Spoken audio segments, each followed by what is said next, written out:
presenting the EMI report, and I'm going to give the microphone to Ravi Ramamurthy, a colleague who has supported our work from day one, and who is, I would say, the father of the field of emerging market multinationals.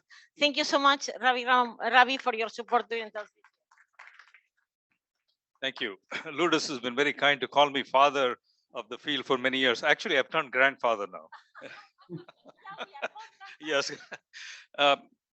So we're going to hear from some of the main authors of the latest report coming out of the EMI on the emerging market multinationals. As you may know, this report is produced by EMI every year. We started about in 2016. And when Lourdes started it, I said to myself, gosh, Lourdes, you know what you're getting into? You have to keep doing this every year from now on. That's the reward for doing a good report. And to no surprise, it has come out every year. And I think this is the sixth of these reports. Seven. Oh, is this the seventh? Yeah. Oh, wow, okay. So we have the seventh report, and the theme of the report, as you know, is reinventing global value chains. And we're going to hear from several speakers who are part of this report, presenting different facets of this topic. Lourdes and I started to do these summits, or whatever you call them, conferences, a few years back. We did one in Boston collaboratively with Cornell EMI, and then Lourdes started this in New York, and we were delighted to be part of that. But it's very hard to keep up with Lourdes. If you look at the number of new initiatives she started in the last few years, it's never the same. Every iteration has something new and something better. So with that word of congratulations, I want to turn it over now to our first speaker. Is actually a little bit off the script here because Momina has to leave. So I'm going to turn it over to you, Momina. Please introduce yourself. I will first. do. Yeah. Hi, everybody. Good afternoon. My name is Momina Ijazuddin. I work at the IFC, which is the International Finance Corporation. It's a private sector arm of the World Bank Group. And we do a lot of work in many different aspects of actually what is being discussed today. But essentially, we're the largest development financial institution focusing on emerging markets and private sector involvement. So many of the companies that you heard from this morning, many of the issues like whether it's gender or climate or financial inclusion or trade is something that we're very heavily engaged with in the sector. And just a shout out to my team member, Miraj, who's also worked with me on the report. He's here, as well as Zed, who's shadowing me from Georgetown today. So part of what Lourdes, I've been very fortunate to be involved with the Cornell Business School for the last 4 years and have been partners in crime with Lourdes for judging, but also in speaking to students, doing internships with students, and really thinking through, like some of the issues of our time. This is a particularly topical one in terms of reinventing and global supply chains. I think what you see now, and many other speakers have talked about this morning, which is how COVID has upended things, but also crises bring opportunities. So you see a lot of disruption in global supply chains these days because of the crisis in Ukraine. I'm covering Central Asia, where you're seeing a lot of stuff happening in Kazakhstan or Turkey or other places where, because people were importing in the past, but now have to develop local supply chains. You're also seeing a lot more happen in the technology space. So, over 68% of people in India also made digital transactions for the first time during the pandemic. So you see a lot of these trends which are happening, whether it's in changing supply chain patterns, technology, as well as a reduction in costs and suppliers changing across the sector. So I'm not sure whether we have the slides. There were a couple of slides to pull it up. No, don't worry. I can go rogue and work without the slides. So I think, part of, and I wear several hats. I mean, I used to run the work that we do on MSME financing during COVID globally. And you see over like 2 billion micro and small enterprises in emerging markets, which have been completely affected by the lockdown. But you also saw some really interesting examples like Hepsiburada in Turkey, which is one of the fastest e-commerce platforms, then went to IPO. And a lot of the women who started trading on the e-commerce platform because they couldn't get out of the house, but they were going and selling online. So there are many different, I mean, I was in Pakistan recently for flood relief, and it was really interesting where there was like a entire ecosystem of like supply chains because people couldn't go out and buy things. So there were young women who were making pickles at home and then selling them like all online. So this really, it is a very micro example I'm giving you, but it has the ability to really disrupt and change supply chains in the way that we know them, right? Like we're used to multinational supply chains and others. But what you're seeing is like there's a huge demand in the agri space. So who's a Cornell student who was presenting this morning about Bangladesh? I've just literally come back from Pakistan where we have an electronic warehouse receipt project, which we're doing exactly that, that equivalent, where you see that you lose about 15 to 20% of produce is being lost. And for those of you who've ever tasted South Asian mangoes, that's a really big loss if you actually lose them because there are not enough warehouses available. You also see that in grain. And in a place like Pakistan, which is so affected by climate, recently with the floods, 40% of the employment is in the agri space. It contributes like, almost 30% of the economy. For that not to be digitized, there's a huge economic cost, but there's also a social cost, because when you have issues like the floods, etc., like you need to be able to disperse digitally or provide have supply chains that exist, whether it's in medicine or food or relief work. So I think that 2 or 3 trends which are happening. One is this global supply chains or value chains being disrupted, which hurt MSMEs. You also have a digitization impact, right? So people are switching more to the digital rails, but also you're seeing 2 or 3 trends emerge particularly in emerging markets to take advantage of those. So what you're seeing is embedded finance platforms, take up. And the best example that I've seen of these was literally in like rural provinces in China, where you had like a man literally sitting in a vest selling like $1 million in his shorts in a little village hut, selling $1 million of garlic digitally online, because the ecosystem is developed, right? Like he was supplying garlic to restaurants in Shanghai. He was also supplying stuff to other countries in East Asia. And this was an amazing, like just a real life example of how you can literally be in a hut in a village in a country, but have access to a market which is beyond your own. The second thing you're seeing is like this warehouse receipts financing, which is exactly like, what was described in the morning. So like whether it's for rice or cashew nuts or cocoa, in West Africa. So the availability to digitize some of the receivables, to be able to make sure that you are able to provide not just financing, but access, right? All through the aspects of the supply chain. So whether it's the farmer who's producing the cocoa beans to somebody who's processing them to the end, like producers and distributors to the end consumer.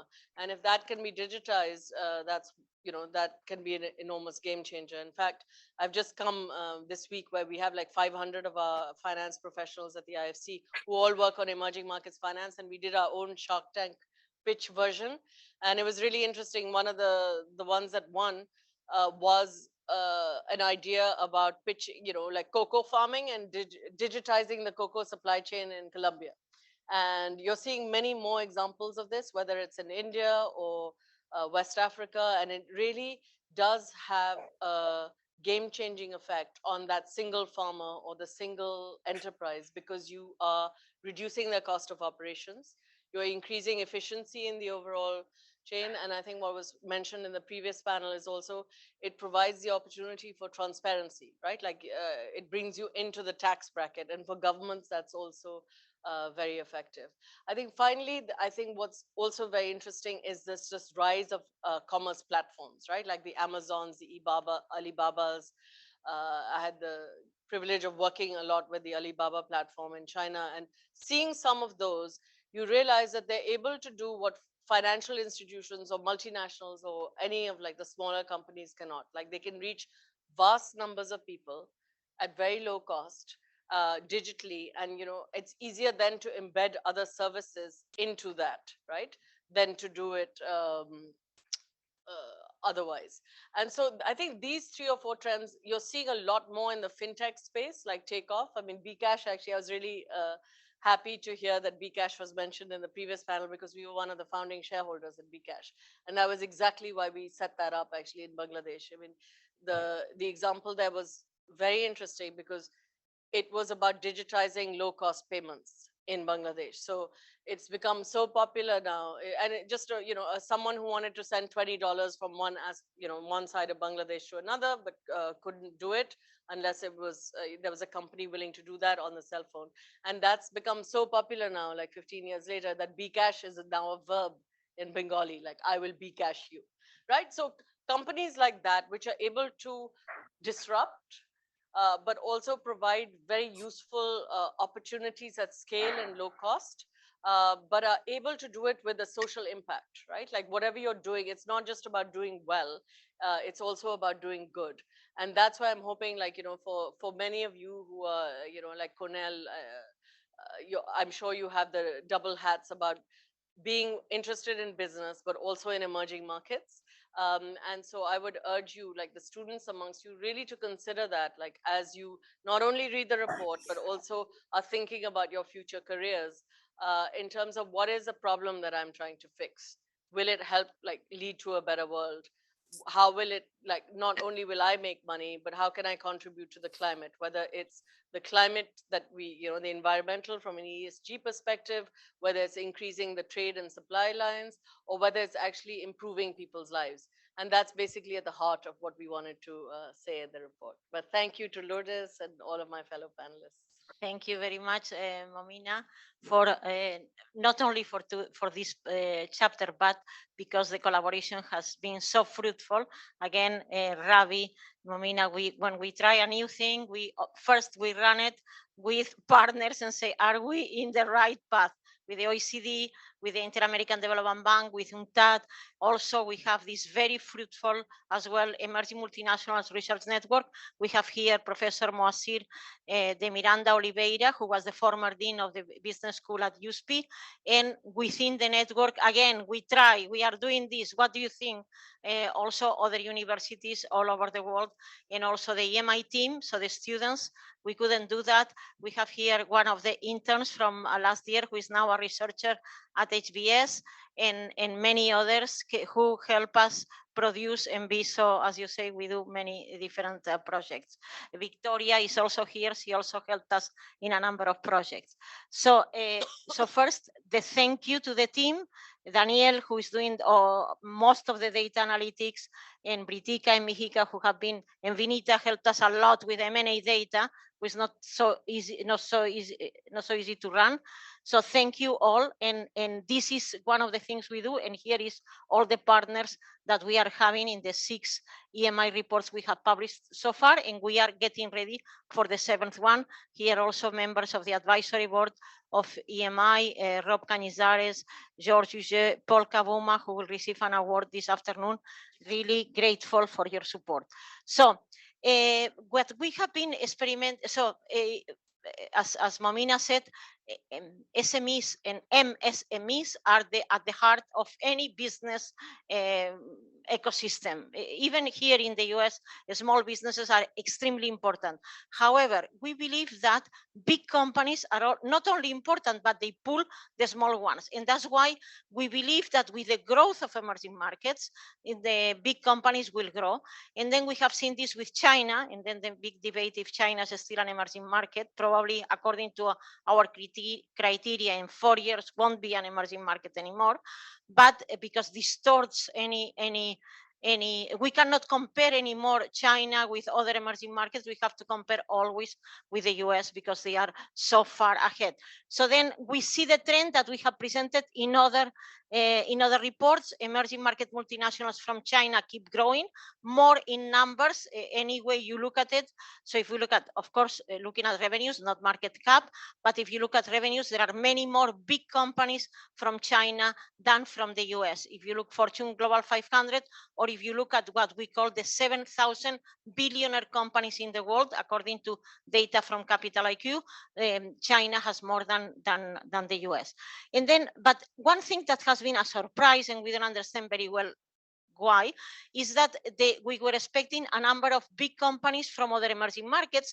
And yes, big companies from emerging markets grew till 2014, but then went down, and we are at a level of 2009, 2010. So the numbers have gone down, and we don't understand very well why. But also the very surprising fact for us was the global financial crisis as the moment in which Chinese companies took off, and the rest is history. So, okay, so then if there are winners, who are the losers? So first of all the other ones have lost in numbers. Within Europe is mainly UK that has lost numbers of big companies, but others, Japan, US, less, but also Europe in general, they all have lost because China, there are only 500, so the China has occupied that space. Also, the Chinese companies have been successful because they look at the long term, so profits versus revenues, except for the banks. The rest, they all look for revenues, for growth instead of profits. And also efficiencies is also being questioned because many are state-owned, and that happens also in Europe or in other emerging markets. So state-owned companies don't look for efficiencies that much. So this growth has been also because they don't look at efficiencies so far. Okay, this is the one interesting thing. We looked at the also evolution of stock markets, and strangely enough, we see that markets, of course, Saudi Arabia because of the oil, and also India has not done that badly, mainly since the start of the Iraq war, but that's for another time. So then definitely we have done this exercise for years. We look at prices, we compare prices of we compare companies that have the highest market share, smartphones, desktops, laptops, ACs, TVs. And then we see that now at the top of many industries are Chinese companies that have won this place of biggest market share by selling cheap products at cheap prices and then disrupting the market. And then, for instance, in smartphones, only 2 US companies among the 10 with the biggest market share. Huawei at some point during the trade war won market share globally by this strategy, although the winner, of course, is Samsung. So here you have the biggest market share in smartphones, and there are only 2 US companies, Google and, of course, Apple, that fluctuates between number 2 and number 3 in the world. And also, China can still maintain this competitive advantage for 2 reasons. One, because labor costs are still very competitive. We compare labor costs, minimum wage, price of gasoline, and price of oil. No, price of electricity and price of gasoline that constitute about 80% of the total value of total cost of any product or most products. And then we see that China is still very competitive. And we see that as well, that goes into CEOs. CEOs from the biggest companies from China have much lower salaries than CEOs from the biggest companies of the US. And then definitely, although China has done relatively well in M&A for some years, mainly probably 2010, 2016, their appetite for M&A in international markets has decreased. They still do a lot of greenfield, but much less so. And US obviously continues to be the major player in M&A in the international area. Okay, so then another exercise, and that will be my last one. Another exercise we did in 2016, 2017, and we have repeated this year. We took the biggest companies by revenues, the 360 biggest from US by revenues with data from Capital IQ. And then we wanted to know in how many countries they are by groups of 10. So 10, the most international. And here you can see that the growth of companies from China is very is very recent, basically since 2010. But then the international presence has been very, very wide everywhere and very fast. So in those 10 plus years, the Chinese companies are in many, many different countries. And we measure the big ones because we believe that are the ones that matter. And here, very interesting, by how many of these 360 big companies are in the US. So the US is the main target for Chinese companies, while for US companies, in many different ways, the most important markets for US companies in international presence and also in M&A are UK, and are Canada and UK, and then China in the third place. And you will find in the report a lot more data on this. So we believe we are in a third wave of globalization in which Chinese companies have a lot of power. They have changed the paradigm because one of the success factors is, of course, the great support from the government to these companies. Second, because very often China goes to US mainly, but goes all over the world in emerging markets, in Africa and in Latin America, and also because the ownership, so there is a state-owned, so they look much more for the long term, while our companies in US or in Europe are worried for the next quarterly results. So thank you very much, and I'll pass the word to Anne, who will speak online. Good. Yes, thank you very much. Yeah. Are you hearing me? Yes. Yes. Okay. Thank you very much. So it's a pleasure to be with you today. And I'll talk, basically, I'll focus. Lourdes has presented the first 2 chapters of the report. The report itself has 12 chapters. The first part is really about a global presentation, and the second part has contributions from organization and experts. So I will basically talk about the chapter 3, which deals about emerging market moving into a volatile, uncertain, complex, ambiguous world. And the first point I wanted to share with you is, so there are key elements in this chapter. The first one is we briefly look at what's happening in the context of the 2 crises that we have experienced, the COVID-19 and the war in Ukraine. And next slide, please. The second element is that emerging economies definitely all are affected, though interestingly, as a group, emerging economies are less affected in the context of the second crisis of Ukraine war for a number of reasons, but situation differs, and the main determinant factor here is whether or not the emerging economy is a producer of a commodity, especially energy, and also how it is situated in the value chain, global value chain context. A particular section of the chapter is about, in this context of volatility, we zoom on currency volatility, and that leads us to examine issues related to CBDCs and cryptocurrency.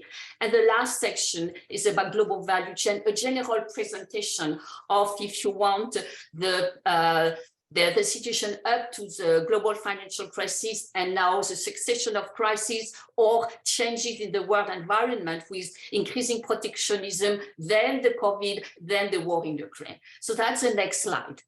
The next slide basically here is really to illustrate this aspect of uncertainty. If we take the projection of the IMF, interestingly, with 1 year difference, we have a substantial decline or downward trend in the projection. In July 2021, the IMF was projected for 2022, a global growth about 4.9%.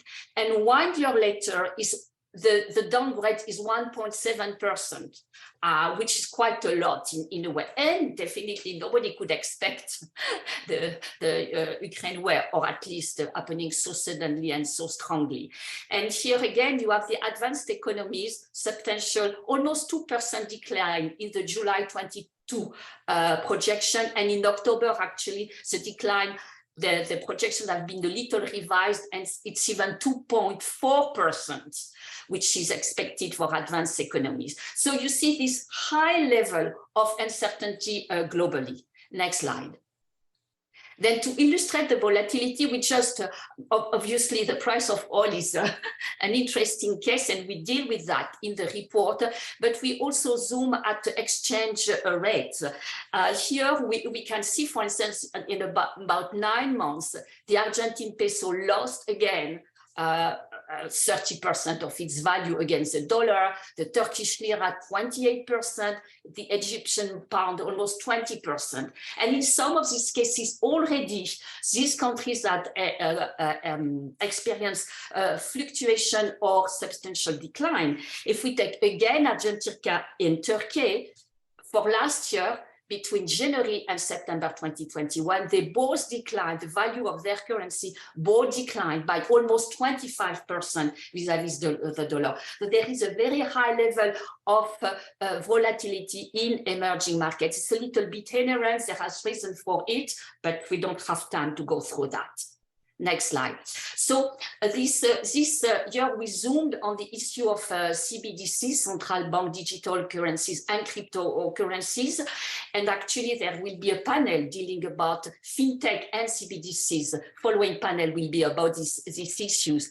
But here, if you want, the key message is the role of emerging markets in CBDC. They are really driving the development of these digital currencies. Actually, all those that have launched or pilot tested a CBDC to date are emerging markets. Nigeria, of course, is a prime example with the INERA, and there are also a couple of rather small economies in the Caribbean who have launched CBDCs. And pilot testing, you have among others, obviously China, very well-known case, but you have also Saudi Arabia and so on. So it's very interesting because it also translates a level of technology and innovation, which is actually necessary to be able to handle a digital currency such as a CBDC. So the drivers in emerging markets are basically not only the necessity to deal with volatility, because these CBDCs are often either linked to a particular basket of currency, but also the need to develop financial inclusion. That's really what is driving government in emerging markets. And for individuals, it's the hope to find alternative to their own actual domestic currencies. So that's what we are developing in that chapter. We have a section about it, and it's really a field of research which is highly interesting because of all the consequences it has in terms of what, the relation between the dollar and the yuan, or what does this mean for the banking sector. It goes beyond the report, but that's really raises a fundamental and highly interesting question. And the last section of these chapters, and I will quickly conclude with that, because a number of panelists are going to talk about it, deals with basically global value chain is in a world which has been subject to a series of crises, especially the COVID crisis and the Ukraine war crisis. And Momina mentioned these elements a moment ago with far-reaching consequences. Lorenzo Pavone from OECD is going to deal with this issue, more with sustainable financing and how it contributes to transforming global value chain, and John Manalbert is going to have a presentation of global reset. But in this particular case, what we want to highlight is that does that mean for emerging markets? This is it's a vital question, because I would say that the most successful emerging markets, they actually have built their economic growth and development on participation in global value chain, on integration in international trade. So the reconfiguration, the regionalization of global value chain, or turning inside, is going to affect their future, and that's what we wanted to highlight in this particular section. And for the sake of time, I will now stop and pass the floor to Sharjah, who is going to have a presentation on an index that EMI has built this year, which combines economic growth and ESG performance. Thank you, Anne. I'm Shelja Bank Shah. I'm a thematic research analyst, and prior to EMI, I was working as a geopolitical and thematic researcher with JP Morgan. So, over the past 1.5 years at EMI, we've been working on this very interesting project called as the Emerging Market Economic Growth and ESG Country Ranking, also called as DESG Country Ranking Project. Julian Galeraza, who's also a teammate who has worked extensively on the project with me, is also with us today. And yeah, hi. Okay. So, why is our ranking unique? It's a country ranking projects, and what are the features which is actually making our ranking unique? I would say three of them. The first is that it is an emerging market focused country ranking project. When I say that, I mean that it is designed for an emerging market country to the extent that even our variable selection process has been EM focused, and also we compare the emerging markets amongst its own peer group. The second key feature is that we try to combine economic growth and ESG together. When we are trying to rank the countries, we rank them at both these aspects together. And hence we have four pillars, which is D for economic growth or economic development, E for environmental, S for social, G for governance. If you notice the table on the right, last slide please. If you notice the table on the right, I list down the framework very briefly. It is 21 emerging market countries, 4 pillars, 29 variables. We analyze data for a period of say 10 years. And now coming to the third key feature, which is that we try to measure growth or progress shown by an emerging market country while also taking into consideration where a country stands at the current situation.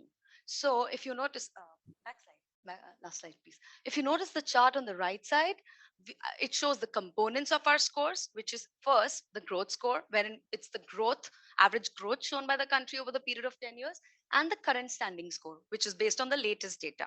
So our final score for every variable is an average of both these components. Once we have the variable score, we apply our pillar weights to arrive at the pillar score and the final weights to arrive at the final DESG score. We can move to the slide. This slide here tries to present all the four pillars and the variable, the 29 variables, which is part of the pillars. Next slide. Now I present to you the country ranking for 2022. We have China as our number one, followed by Vietnam, Romania, Malaysia, and Chile. In this slide, what we try to do is we deconstruct the ranking between the main ranking. The blue one is basically our DESG final rankings. The second one in the middle is only focused on the growth scores. And the last one on the left and on the right hand side is the current standing scores. Now, if you notice, we have China and Vietnam have shown tremendous growth over the past decade. It is followed by Indonesia, Romania, and Philippines. When we check the current standing score, we have Chile, Romania, and China as our leading three countries. Digging deeper, you will see on the right hand side, we have listed the scores for China, Romania, and Vietnam, our top three countries. You see that China continues to be an outlier in economic growth with a very high score of 8.2. And however, it is not so good with ES and G. Vietnam has shown tremendous growth and it is one of the fastest growing countries and also a very close second to China in terms of growth, but has better ESG. Romania does not do so well in economic growth. However, its outperformance in ESG is basically compensating for its lag in the economic growth pillar.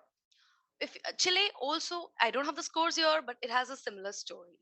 The opposite can be said for Philippines and Bangladesh, which do better in better in economic growth versus ESG. India lags on account of environmental and social concerns, and also the outlier effect of China in economic growth. When I say that, what I mean to say is that as soon as China is part of our E20+1 list, as also Lourdes mentioned at the start of the session, is that China has shown tremendous growth. And sometimes we feel that especially for the economic growth pillar, it is maybe not comparable with the other rest of the E20 group of countries anymore. So it kind of skews the result. And hence the economic growth pillar performance of other countries sort of gets over highlighted. Yeah. So I have tried to speak about the project in a very brief way in the interest of time. In case you guys have any question, we'll take it later. Now I pass the stage to Lorenzo Pavone, who's there online with us. Thank you. And it's a pleasure to be with you all today for this discussion. In the interest of time, I'm going to be brief and tell you that I'm going to focus on the chapter that we wrote for the annual report of EMI. And the idea is really to look at the ESG, and in particular, the trends of ESG and the impact on global value chains. So first, I wanted to say that these are turbulent times, and Anna already mentioned some of the issues that we are currently facing. Obviously, slower economic growth, supply chain disruptions, high inflation, financial markets volatilities, and economic sentiment that is deteriorated. All of this is creating a high uncertainty. And all of this has an impact also on sustainable finance, because is this business as usual? Are companies still focusing on sustainability in a moment where perhaps profits are at stake? So the idea is that yes and no, in the sense that in this moment there are obviously some repositioning of some companies, but in the medium longer term, sustainable finance will still play an important role, and we will see it in the next slides. So here briefly, this is just to show the ESG and sustainable finance have been growing, not only in the past, led by the growth of the sector in the US, but also recently. ESG investment is now 80% of our investment in emerging economies, excluding China. We're expecting 1.3 trillion in 2022 of issue of sustainability bonds. Particularly in LAC, this is going to be an important phenomenon. And the largest companies now report on progress in this area, 70%. So that shows that the importance of this criteria is growing. The next slide, please. Now, quickly, why is important sustainable finance for the private sector? This is a summary of considerations that come from the events that we organized at the OECD, the Emerging Markets Network, a network of multinationals, where we discussed, we have a working group on sustainability and another one on green economy. We're seeing that sustainable finance is on the rise, but has not yet fully reached its potential in emerging markets. Only 10% of global issuance of clean energy related sustainable debt is from emerging and developing markets, excluding China. And even following the crisis, I would say that this is in a problem because the financing gap of SDGs is becoming even bigger. Now, if you're looking a little bit more on environment, we can say that projections indicated that by 2030, approximately 30% of clean energy investment will take place in Brazil, India, and Mexico. Now, these are data from the IEA. So there is still, I would say, room for growth in emerging markets. Now, the environment now of the crisis obviously hinders the development of sustainable finance. But obviously, first is the tightening monetary policy in developed countries, particularly in the US. Rising interest rates are bringing capitals back to these economies from emerging markets. So, and we have noticed, for example, that investors have withdrawn a record amount of funds for bonds this year, the highest level since 2005. And this shows again that the appetite for safer markets for bond investors. And there is still a high risk perception and low ESG rating of companies in emerging markets. And I think also this new research that Cornell has started will be very important to monitor the developments of this sector in this part of the world. Obviously, governments can play a role and they need to support the development of sustainable finance by de-risking investment, creating an enabling environment that makes investment less risky, and finally, obviously, supporting even blended finance instruments. Now, a zoom on global value chains. Now, how is sustainable finance transforming global value chains? Can sustainable finance transform global value chains? Well, first of all, there is an important element on the climate change risk. Now, we've seen the effect of extreme weather in recent years on global value chains. Floodings in Texas, there was the freeze that created a blackout that created shut down a number of companies and SMEs that were suppliers of bigger companies. And in general, these are maybe a less visible effect than the pandemic, but in a longer term can be even more disruptive. On top of that, there is a need to increase also finance to address the climate change risk. And recent analysis showed that the adaptation cost of could amount to US 300 billion by 2030 and 500 billion by 2050 if mitigation targets are not met. So if we don't address climate change now, this is the extra cost that we have to pay, basically. Now, sustainable finance can help global value chains become more resilient because bigger companies can help suppliers improve their ESG score and create conditions for making the whole value chain more sustainable. And some parts of the global value chains now could become more locally based, improving, for example, economic opportunities and development in some parts of emerging markets, especially for investment with a higher knowledge in it. And finally, obviously, the circular transition is an important element of global value chains, and there is a huge potential of economic growth. But also there is, I would say, a growing interest of funds to invest on circular economy in the future. And the annual issuance of corporate sovereign bonds with a circular economy focus increased fivefold in the last 3 years. I stop here, and thanks again for inviting us to be with you on the conference and to produce with you the report. It's been a pleasure to be with you since the beginning.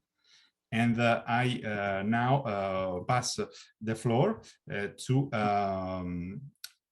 John Manners-Bell to present this chapter. John, as the last speaker, you had the unfortunate reality of having to squeeze your presentation as quickly as you can. We are almost out of time. So if you could. I think I'll be able to squeeze it into less than an hour, if that's okay with everybody. But I'll try my best to run rapidly through my few slides. But thank you, Lorenzo, and thank you to all the other speakers. It's been a really fascinating panel discussion. The title of my chapter was The Great Reset of Global Value Chains, and really that was it was to set the context for the rest of the report. It's the introduction, so we've done things slightly back to front, really. But the point that I wanted to get across really is that since COVID, we've seen a real transformation of global value chain landscape, and it's what the World Economic Forum, for whom I do quite a bit of work for, has called a sort of watershed moment. That's really, COVID has been catapulted to the top of political agenda. I think the subtext to that has been that globalization has failed many parts of society, and is also regarded as failing many parts of the world, especially the emerging markets. And the World Economic Forum has called for fairer, inverted commas, environmental, economic, and societal outcomes. Fairer in inverted commas, because it's very difficult to actually sort of measure that. It's a qualitative rather than quantitative term. But what we've seen over the last 20, 30 years, as global value chains have developed, they've developed on the basis of economic imperative rather than political imperative. We see, if we were having this conversation 10 years ago, we'd be talking about For example, how supply chains might change due to the Japanese tsunami or the Thai floods, those sort of risks which were impacting on supply chains. But now we've really seen it's geopolitics which is transforming supply chains rather than economics. We've already talked about Russia's invasion of Ukraine, China's threat to Taiwan, for example. So global value chains manufacturers and retailers are a much riskier geopolitical environment, and they're having to react to that. Oil prices, trade barriers, economic downturn, decreasing wage differentials in parts of the world, they're all impacting. And as we move to the next slide there, we ran, my company TI Insight and the Foundation for Future Supply Chain ran a survey just back in the summer and came up with some results which were quite shocking, or at least would have been shocking a few years ago, where less than 20% of those respondents said that globalization is in its present form is here to stay.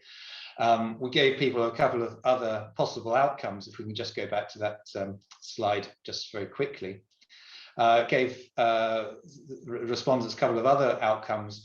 A third said that security tensions between China, Russia, and US and Europe would lead to new supply chain hegemonies based on ally sourcing, which is a very important trend, which I'm sure all of you are aware of.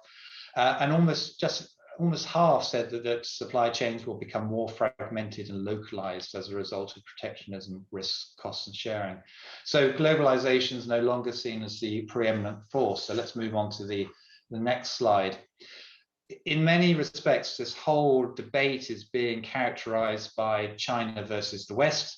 Many of you will have seen that the Chancellor of Germany has gone to China at the moment, and that's created a huge amount of controversy.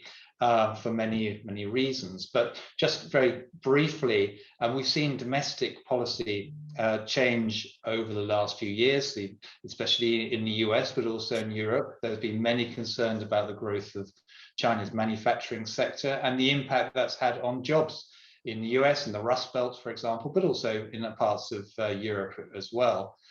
Of course, under President Trump, he started the whole range of tariffs and non-tariff barriers to try and make it more difficult for Chinese companies to import into the US. That had very limited results and actually resulted in a lot of extra costs for US consumers and also for manufacturers. But also on an international basis, when geopolitics has come into this, China has been projecting its soft power through its Belt and Road Initiative for a number of years now, and that's concerning a lot of governments in the West, the US, UK, and the rest of Europe in particular, about the geopolitical consequences of this. And of course, the security is ratcheting up as regards to Taiwan. And most recently, this is we've seen a whole raft of new legislation coming across in terms of the export of advanced technologies to China. Now, in terms of emerging markets, many have been seen as being caught in the middle because China's influence has extended, say, into Latin America, where they're becoming strategic partners. And of course, but they are also in America's backyard, and so they look both north and east as well. So if we go to my last slide, just to wrap up, really, what we're seeing is that we're seeing China Plus strategies being driven both by these economic and political imperatives. This is helping many other countries throughout the Asian Pacific region outside of China. Vietnam, Bangladesh in particular are benefiting. We're also seeing near sourcing and mid sourcing gathering pace. Emerging markets in Latin America and North Africa are benefiting, but they will only benefit if they actually create the environment for foreign investments, and a lot of these countries haven't and are not benefiting. So it's a very, you can't make generalizations. Last couple of points on high-tech sectors, we are seeing the bifurcation, as I put, so this creation of dual supply chains. Due to these security concerns over high tech, and particularly in chips and semiconductors, for example, we're seeing those will develop in a few years. One to serve China and its allies, and the other to serve the West as well. And of course, that comes down to my last point again on many emerging countries are going to find it really difficult to try and pick sides. It will be impossible for them to pick sides. And so how that all develops will be very interesting to see. So that's a very, very brief summary, but hopefully it's giving you an idea of some of the context in which I place some of these big issues which are impacting on global value chains. And with that, I'll hand back to Lord. Thank you, John. I'm going to sum up very quickly on behalf of both Lourdes and myself. You know, the theme of the special report is reinventing global value chains. And I have four sort of mega trends or major large forces operating on the global economy that are affecting value chains. And those are, I think we heard from Amina about the role of digitization. I think that's a big trend. It's been going on for a while before and is probably going to continue into the future. And it has all kinds of effects on value chains, including disintermediation, empowering local networks that sometimes substitutes for other kinds of value chains, and so on. So that's one big force in play.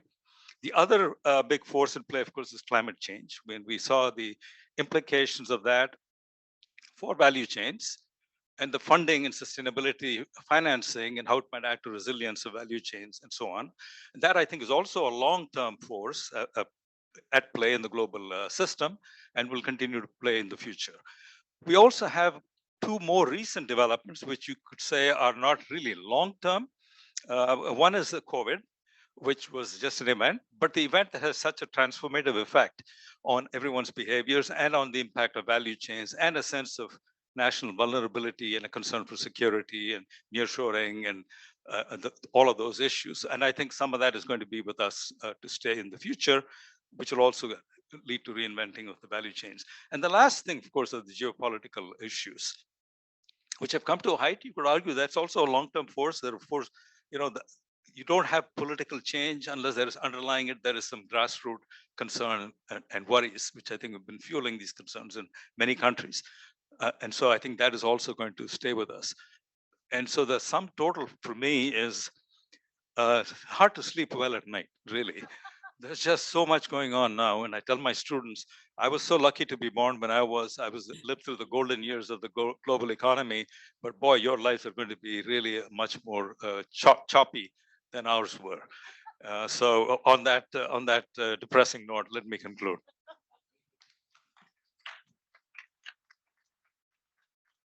Thank you to all the speakers. Thank you so much for abiding to very tight constraints.